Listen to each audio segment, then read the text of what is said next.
कल्याण मस्तु। विश्व कल्याणमयी। प्रभु, मैं विश्व कल्याणमयी? हाँ पुत्री, तुम्हारा जन्म ही विश्व कल्याण के लिए हुआ है। मेरा क्या कर्म है प्रभु? अनाचार्य दैत्यराज पाताल केतु की मृत्यु। तुम अपने आप को विधि के विधान पर छोड़ दो मदालसा।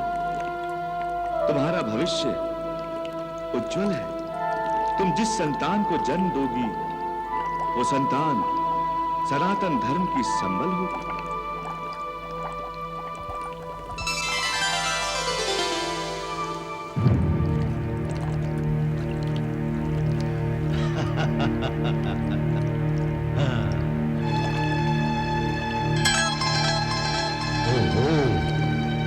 अभी तक रुष्ट हो मुझसे? इस पाताल केतु पर कृपा करो देवी।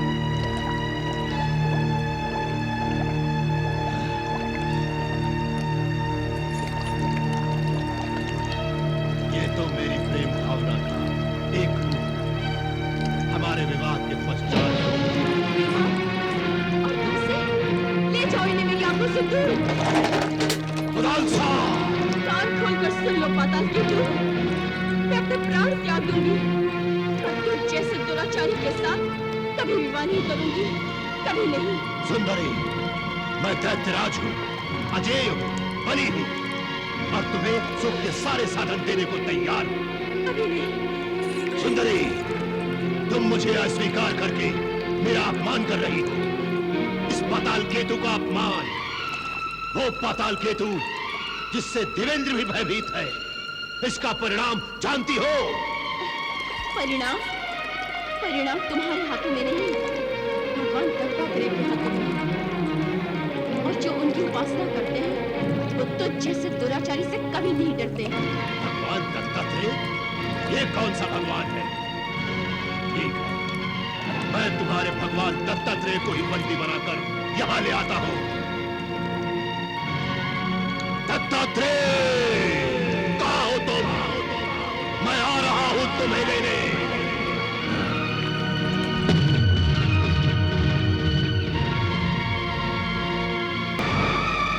दत्तात्रेय, दत्तात्रेय, कहाँ हो तुम?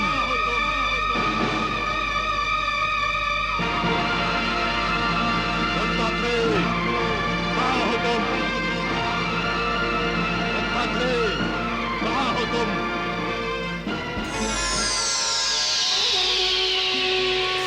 मैं यहाँ हूँ वत्स।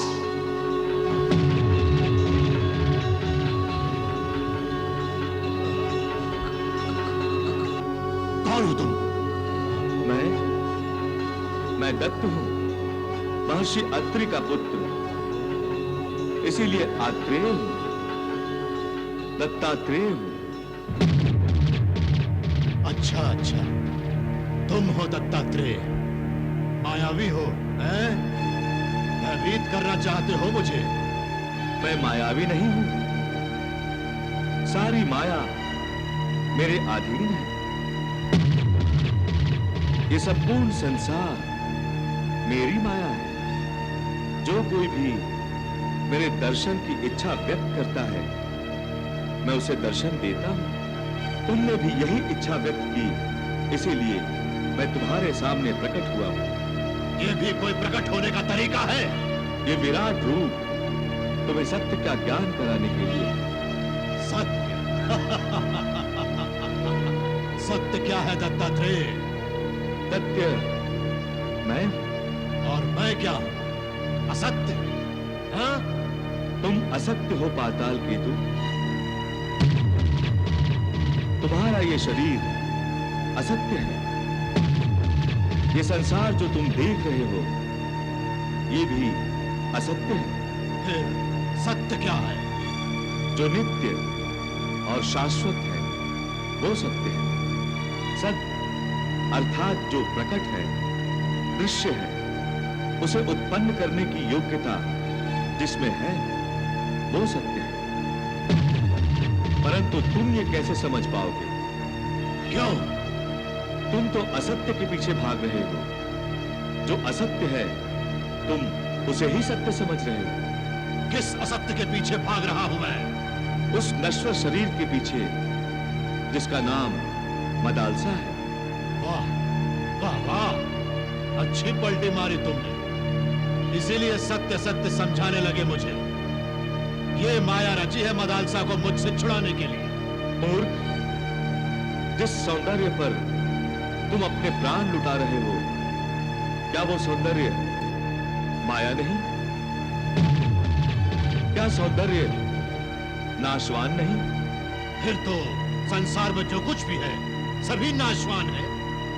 नहीं, आत्मा नाशवान नहीं। आत्मा सत्य है।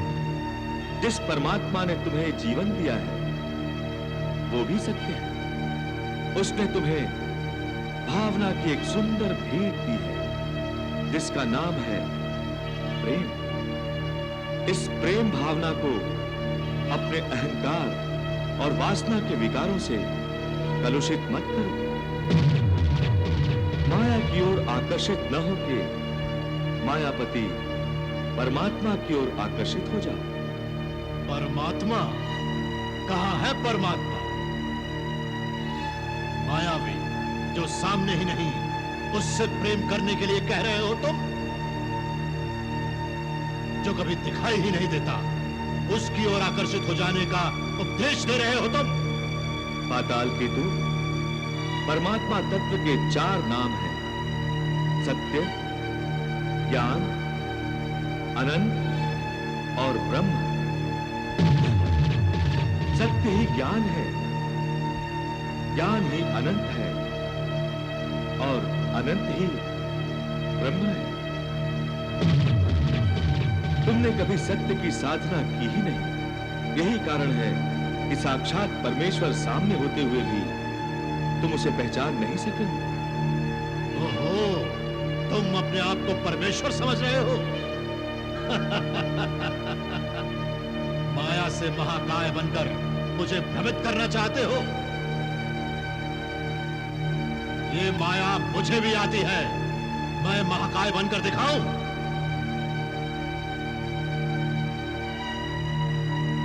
सब समझता हूं मैं। तुम्हारी इस मधुर मुस्कान की भूल भुलैयों में मैं फंसने वाला नहीं हूं। वो तो तुम पहले से ही फंस चुके हो वत्स। ये सारा ऐश्वर्य जो आज तुम्हारा ध्यान अपनी ओर खींच रहा है, ये कल अपना आकर्षण खो देगा। ये सारी वस्तुएं जिनके लिए आज तुम तड़प रहे हो, कल वो तुम्हारे पास होंगी, परंतु तुम्हारा ध्यान उनकी ओर नहीं जाएगा। असत्य को असत्य प्रिय लगता है और सत्य को सत्य।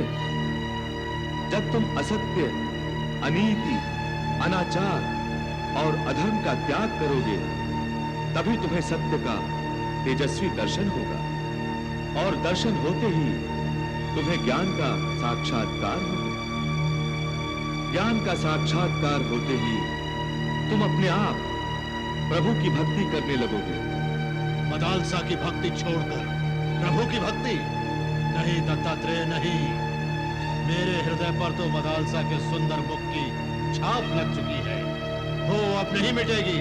मुझे खेद है पाताल केतु, तुम सत्य को जानने का प्रयास नहीं कर रहे हो।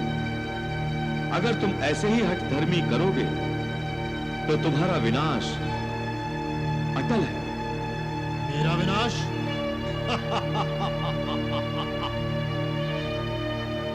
मेरा विनाश?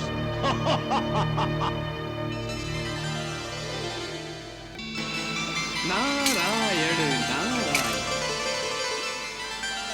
हे ब्रह्मा विष्णु महेश के अंशावतार भगवान दत्तात्रेय, अपने परम भक्त नारद का प्रणाम स्वीकार कीजिए।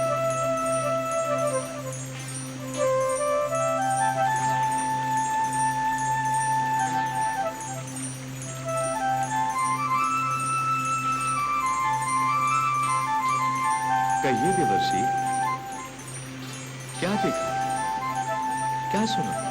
आपके विराट रूप के दर्शन किए और मैं धन्य हो गया। और एक वो भाग्यहीन पाताल केतु है जो भगवान के विराट रूप के दर्शन पाकर भी जहां का तहां रहा, उसने अपने असुरत्व पर आंच नहीं आने दी। एक बात मेरी मोटी बुद्धि में नहीं समाती भगवान। क्या? एक और वो ऋषि कुमार थे जो आपके उपदेश के लिए इतने व्याकुल थे और आप उनसे बचकर भाग रहे थे, और दूसरी ओर वो दुराचारी पाताल केतु है जिसके मन में न आपके प्रति श्रद्धा है न निष्ठा, जो उपहास करता है आपका, और उसे बिना मांगे ही आपने सत्य के उपदेश का अमृत पिला दिया। ये क्या रहस्य है भगवान? जिन ऋषि कुमारों की आपने बात की, उनके मन में न श्रद्धा थी, न मेरे विचारों और आचरण में कोई निष्ठा थी। यही कारण था कि मैं उनके मन में घृणा पैदा करने का प्रयत्न करता रहा। किंतु कार्तवीर्य में निष्ठा और श्रद्धा दोनों थी, इसलिए मैंने प्रसन्न होकर उसे यथोचित उपदेश दिया। ये बात तो समझ में आती है भगवान, किंतु पाताल केतु जैसे अहंकारी दुराचारी को उपदेश? देवर्षि, आप तो महाज्ञानी हैं। आप जानते ही होंगे कि पाताल केतु ने पूर्व जन्म में परम पिता ब्रह्मा, भगवान विष्णु और महादेव शिव शंकर तीनों के दर्शन एक साथ करने के लिए तपस्या की थी, और विधाता ने प्रकट होकर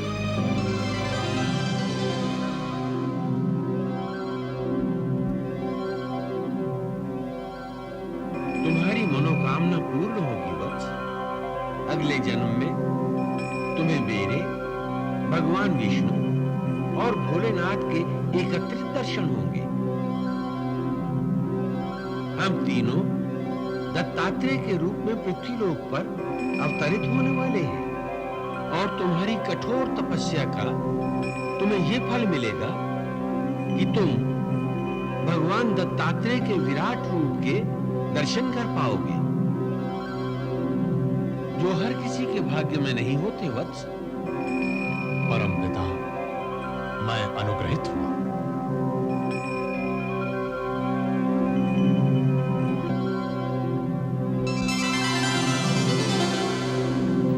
यही कारण है कि उसके दैत्य कुल में जन्म लेने पर भी मैंने अपना विराट रूप दिखाया। देवर्षि, आपके मन में कोई और जिज्ञासा है? नहीं प्रभु, नहीं। आपने बहुत कृपा की। क्षमा चाहता हूं भगवान, मैंने आपका ध्यान तोड़ा।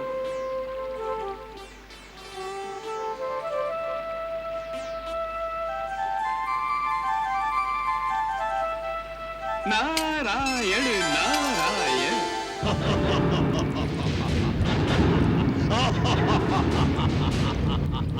मेरा विनाश।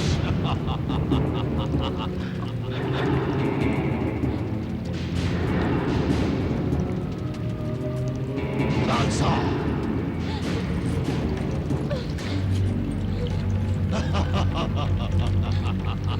मेरा विनाश। मदालसा, मिलाया तुम्हारे भगवान दत्तात्रेय से। वो तो बेशक है, और वो भी मायावी। यदि विराट रूप लेने से कोई भगवान हो सकता है, तो देखो, मेरा विराट रूप देखो।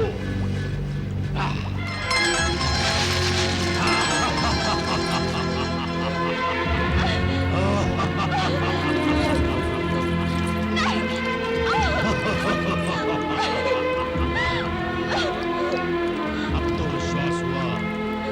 अब तो मुझे भी भगवान मानकर मेरे साथ विवाह करने में तुम्हें कोई आपत्ति नहीं होगी। ना मैं कभी तुम्हें भगवान मानूंगी और न ही कभी तुमसे विवाह करूंगी। मुझे क्रोध मत दिलाओ सुंदरी, मुझसे विवाह कर लो। तुम्हारी ये इच्छा कभी पूरी नहीं होगी पाताल केतु। इच्छा तो मैं अपनी पूरी जब चाहे तब कर सकता हूँ। किसी भी देव में, किसी भी मानव में, किसी भगवान में इतनी शक्ति नहीं जो मुझे, तुम्हें और तुम्हारे शरीर को बलपूर्वक अपना बनाने से रोके। परंतु मैं तुम्हारी इच्छा से विवाह करना चाहता हूँ। मेरी इच्छा तुमसे सदा मुंह फेरे रहने की होगी। मैं तुम्हें देखना भी नहीं चाहती। तो फिर क्या देखना चाहती हो? अंधकार, हाहाकार, निर्बलों निष्पापियों की चीत्कार, ऋषि मुनियों का संताप? क्या देखना चाहती हो? असत्य का सत्य को, अनीति का नीति को, अशुभ का शुभ को और अन्याय का न्याय को अभिशाप, ये देखना चाहती हो? ठीक है, जब तक तू मुझसे अपनी इच्छा अनुसार विवाह करने को राजी नहीं होती, तब तक मैं अपना क्रोध तीनों लोगों पर निकालूंगा।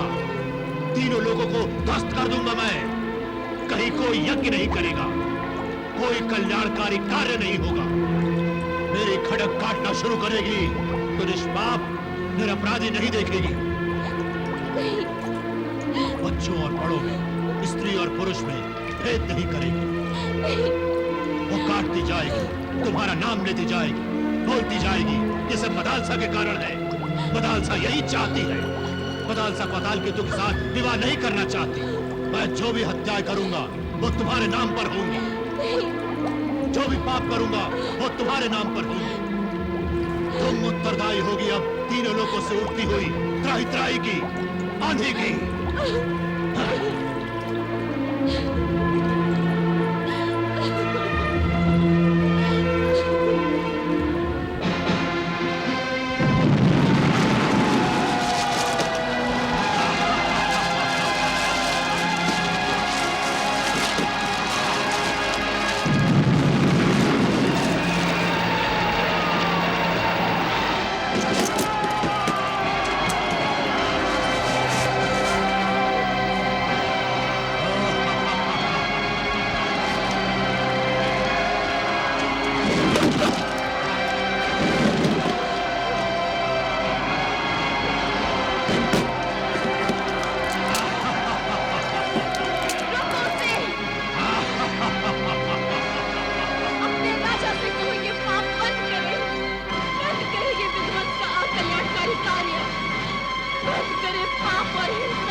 से मेरे साथ विवाह कर लो।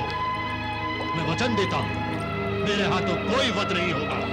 मेरी विवशता को मेरी इच्छा पर रोक देना चाहते हो, किंतु विवशता तो मेरी भी है सुंदरी। मैं अपने मन के हाथों विवश हूँ। मैं तुम्हारे बिना नहीं रह सकता। तुम्हें अपना बनाए और पाए बिना ये जीवन अधूरा है मेरे। अपने मन की विवशता पूरी कर भी लोगे तो क्या मिलेगा तुम्हें?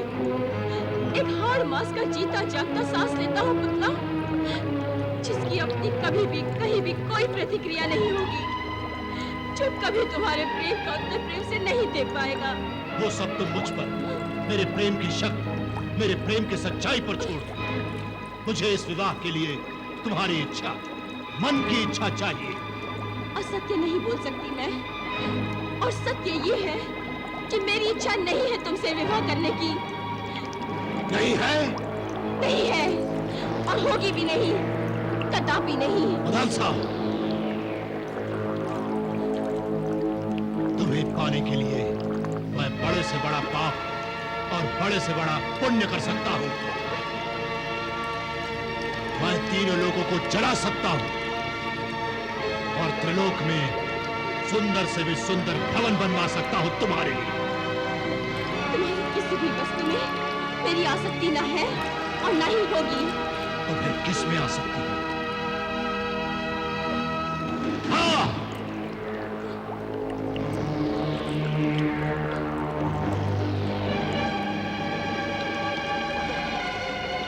सुनो सुंदरी, पाताल केतु जो कहता है वो करके दिखाता है। सृष्टि में कोई भी ऐसा नहीं जो उसका हाथ पकड़ सके। यदि तुमने अपने मन से मेरे साथ विवाह करना स्वीकार नहीं किया तो मैं तुम्हारे माता पिता का वध कर दूंगा। हाँ। नहीं। विश्वास न हो तो मैं विश्ववसु और चित्रलेखा के शीश काट कर ले आओ। नहीं, तुम ऐसा नहीं कर सकते, तुम ऐसा नहीं कर सकते। किसने कहा मैं ऐसा नहीं कर सकता? मैं अभी लेकर आता हूँ।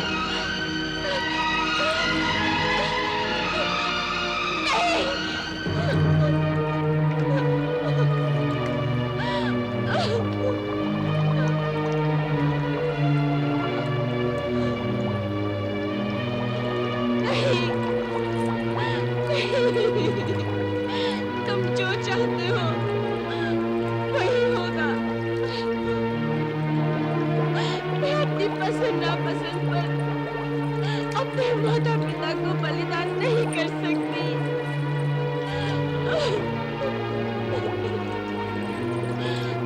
मैं तुम्हारे साथ विवाह को तैयार हूँ। मैं तुम्हारे साथ विवाह को तैयार हूँ।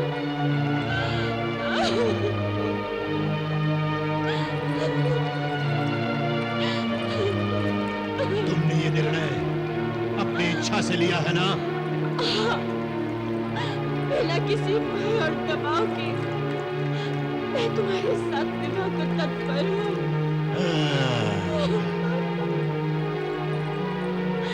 हिडिंबी, जिम्मी, जी महाराज। ये शुभ सूचना सारे पाताल लोक में फैला दो। आने वाली त्रयोदशी को मैं त्रिभुवन सुंदरी गंधर्व कन्या मदालसा के साथ विवाह करूंगा।